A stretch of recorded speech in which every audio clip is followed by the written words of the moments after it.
আজকে আমরা লইট্টা ভুনা করব। কিছুটা লবণ দিয়ে সুন্দর করে লইট্টাগুলো ধুয়ে নিব। তারপর তেল দিয়ে কড়াইতে কিছুটা পেঁয়াজ, কাঁচামরিচ দিয়ে খুন্তি দিয়ে সুন্দর করে নেড়ে চেড়ে নিব। তারপর কিছু টমেটো দিয়ে সুন্দর করে আর একটু ভেজে নেব। তার মধ্যে হলুদের গুঁড়া, মরিচের গুঁড়া, ধনিয়ার গুঁড়া আর কিছু জিরার গুঁড়া দিয়ে নিব। দিয়ে এবার একটু লবণ দিব স্বাদ মতো। তারপর সুন্দর করে আবার নেড়ে চেড়ে নিব, নেড়ে কিছুক্ষণ কষিয়ে নিব।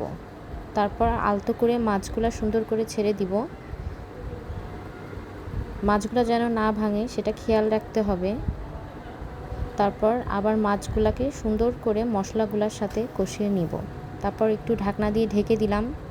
15 থেকে 20 মিনিট পর আমাদের লইট্টা ভুনাটা তৈরি হয়ে গেল।